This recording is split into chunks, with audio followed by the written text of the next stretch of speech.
Last night, trying to put my son to bed, he's like, no, Dad, what time? What time's Charlie gonna be here? What time? And I'm like, dude, you're in school tomorrow. He's 13. He's like, no. This morning, wakes up at 6 something. He's like, I'm coming. I'm like, Craig, he literally would not leave the house. Did you let him take off school? No, he did. Of course not. He's not here for a good reason. But the point is you canceled school for like 2 years. One day. The point is the point, which is you are making a damn dent. Thank you. I'm kidding. Several months later. Obviously a fan of Charlie Kirk.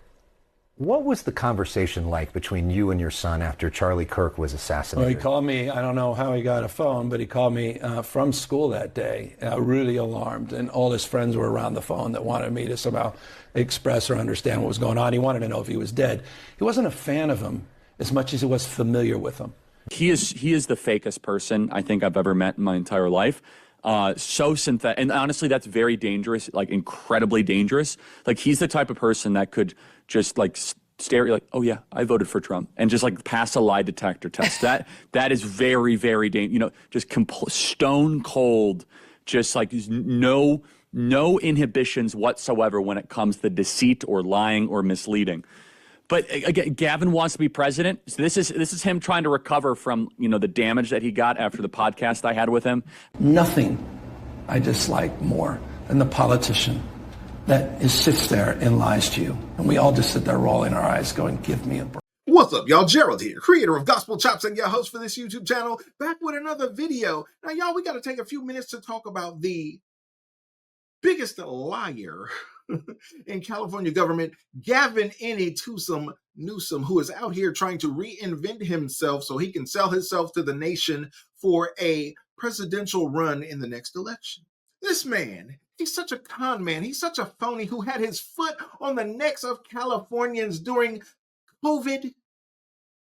While his kids went to school, your kids were out of school for up to 2 years in some cases. You were locked in your house while he was at the French Laundry enjoying a 7-course meal with some of his besties.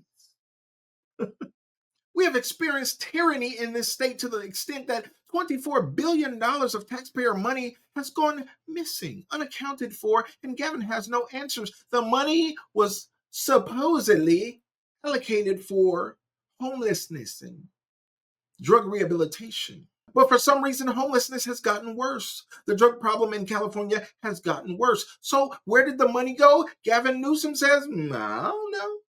Don't ask me. We don't know where the money at. Well, here you got one of his biggest fibs, one of his biggest falsehoods, where he stated that his son was such a big fan of Charlie Kirk.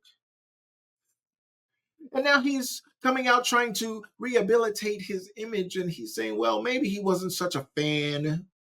He's retracting it. Charlie Kirk saw right through it and said, this dude is the biggest liar I've ever seen in my life. Not only that, but he can lie with a straight face. He can lie with no negative impulse. He can lie like it's normal, and I bet you he could pass a lie detector test. I bet your truth serum wouldn't work on a demon like this. Y'all, let's get into this story about Gavin Newsom on this election day, November 4th, 2025, where he has pushed to rejigger and gerrymander the election borders of this state that is already under Democrat control with a supermajority in Congress. This man is trying to rehabilitate his image so that he can repackage and resell himself to the nation. Well, we are here to do everything we can to stop it, even if that just includes exposing footage that we have seen that the rest of the country may not have been exposed to. Y'all, let's get into Gavin Newsom lying to the people. You have been very clear that, yes, you are considering a potential run for president in 2028. I think it's fair to say that anyone who decides to run in 2028, including former President Biden's surrogates, are going to have to answer questions about what they did and what they said in 2024 around President Biden's presidency. You stood by him till the end after that disastrous debate performance. Yeah. Even when top Democrats were calling for him to step down. Did you ever have concerns, Governor, about his capacity I go home to with the serve one. another 4 years? No, I never had that direct. I just talked to the president a few hours ago. I've been privileged to have a relationship with the president. I spent almost 2 hours with him in December, right before, during the transition in the Oval Office. And my experience, his expression, gave me no pause, no doubt. Let me finish.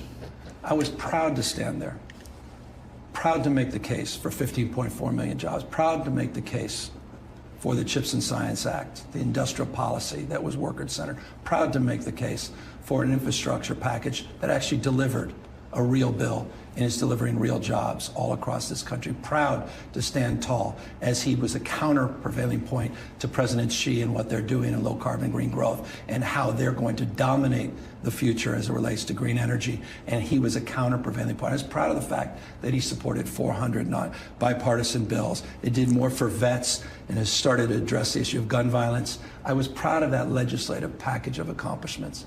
The one exception as it relates to the interaction I had with him that gave me pause, one, was the fundraiser in Southern California. And all of us were a little taken aback, but we also were mindful that he had been to Europe twice in about a week, and for the grace of God, go any of us with jet lag and being exhausted. That person came back on that debate night, and that certainly gave all of us pause. If it gave you pause after the debate, why didn't you sound the alarm then? I did privately, we with grace and humility. He was going to make the right decision. And so for me, it wasn't my job to go out there. My job was to let him, give him the space. I just have a different, good people can disagree. I have a different approach to all of this. And I lost my father. I lost him right around election for governor. He survived just to see me elected. So many of the attributes of my father, I remember. He reminds me so much. I'll be candid with you. This is me speaking as a human being. Reminds me of Joe Biden. I wasn't going to do that to him. He was going to make the right decision, and he did. Question is the timing, okay. But the bottom line, I was proud and continue to be proud to make a case for his record, and certainly in contrast to the record of this president. Governor, did you legitimately believe that he was capable of serving as president until January of 2029? Yeah, I think my focus was frankly situational. It was making sure Donald Trump didn't get back into office to experience everything that we're experiencing today. And there was no interaction I had that suggested otherwise. So here you have the biggest liar in California government. He'll sit across from the reporter, Kristen Welker, and tell her, "Oh, I'm telling you the truth," as he lies to her face. As he says, "No, I never saw a sign of cognitive decline in Joe Biden. No. I never saw any deficiencies in the government, in the Democrat Party. No. All the deficiencies were on the right-wing side. All the deficiencies were with that orange guy. Democrats are fine. We're doing wonderful." It is amazing, y'all, that in this day and time where you have so much access to the truth, that a certain segment of society chooses the lie over the truth. Y'all going through the same thing in New York City. You gonna vote for Mom Donnie? Is that what y'all want? Well, you might get what you deserve, because it seems like in California, and many people say this, well, Californians get what they deserve because they keep voting for it. No, there are people in California like me. Look at the map, y'all. California is mostly red. You got population centers that are blue. But California has been turning red for some time. But because things are so jerry-rigged and gerrymandered, Prop 50, ring a bell? Because things are so rigged up and so corrupt in this state under this man's leadership, well, you know why Republicans can't get a leg up, why independents can't get their vote counted, why people feel so downtrodden that even on election day, folks like myself feel unmoved, unemotional, because we know that the fix is in. You say to Americans who feel misled by you and other top misled in what Democrats respect? He decided to step about the down. mental acuity of President Biden, that they wish you'd sounded the alarm sooner to give way for I never an experienced. open Look, convention? I'm not going to substitute myself for someone else or for popular opinion. I'm going to express my relationship to my truth with the former president of the United States, including at the end of his term, quite literally, in December, which was a masterclass of foreign policy and domestic policy, which I will never forget as we walk through not just the election, but we were walking through the world we're living in. There was nothing to suggest what you just said or others have suggested in terms of my interaction. That's all I can be accountable for. By the governor of California, Gavin Newsom. So I'm glad that you asked the question. I'm going to go as American Psycho. Patrick Bateman has got to be what I'm going as. This foolishness, this recklessness by Donald Trump, nobody should be dressing up. Because, Alex, when they go low, we got to go even lower. Okay. The former vice president writes that she scrambled to reach prominent Democrats hours after President Biden exited the race. And she said that you responded to her call, quote, by saying, Gavin Newsom hiking will call back. He never did. Is that what happened? 100%. And I sent out an endorsement in a few minutes after that. It was one of her first endorsements. The reason she was calling. I've known Kamala all my life. The last person she needs to reach out to is me. So I learned the news. I wanted to get in touch with the Biden folks. I was out on an actual hike. And I said, I was like, Kamala, you got 1 million people to call. And we were literally working as she reached out. It was a voicemail, by the way, unknown number for the record. And as you've known her all her life, but yet it was an unknown number, right? Really? Really? Unknown number. You know her all her life, but yet you don't have her number. Interesting. She called you from an unknown number.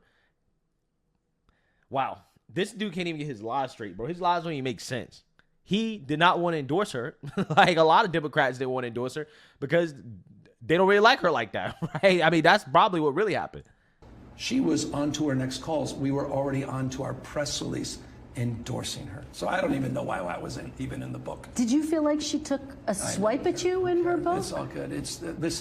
We've known each other for 20 years, and I think it's familiarity. I think she was having a little fun. So no hard feelings. Oh my that she God, wrote just the that. opposite. Give me a break. And there you have it, y'all, a campaign of confusion where this liar-in-chief, the governor of California, is not going to be straight with the American people, even as he tries to mount a campaign for the presidency of this country. He's going to tell you, well, what I said before is not what I mean now, and what I'm saying now is not what I meant before. Yeah, I supported Kamala, but I don't support her now. And yeah, I support her now, but I didn't support her then because Joe Biden never showed any signs of cognitive decline. But yet I don't support any of his policies because only a person in cognitive decline would put forth policies like that. They're trying to put up smoke screens, y'all. They're trying to scramble the deck. Scramble the messaging so that you don't know what's left and right. You don't know what's up and down. You don't know which way to turn. But yet Orange Man bad, and Orange Man's successor bad, and right-wing party bad, and the party of family bad, the party of family values, the party of faith, the party of country bad, the party of purple hair good, the party of misgendering good. The party of boys and girls sports, good. To them, that's all they have to sell you. But in order to get you to buy into that, because they know you're smart, you're no dummy, right? They might assume that in some instances, but in most cases, they say, oh, the American populace is not dumb because we are in the information age and information is readily available to everyone. So we must create a smoke screen. Tell them left is right, right is left, up is down, and down is up. Back is forth and forth is back. Whatever we can do to create a smokescreen. Yeah, I said that yesterday, but I don't mean it today. And I say one thing today that I didn't mean yesterday. I'm just trying to confuse the populace. Because if I can create enough confusion, y'all remember, God is not the author of confusion. This is devilment. This is shenanigans that's being put in front of you. If you believe this man, well, all I can do is pray for you. All I can do is feel for you.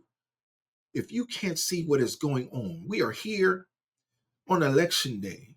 We are not excited because we are in a state of tyranny,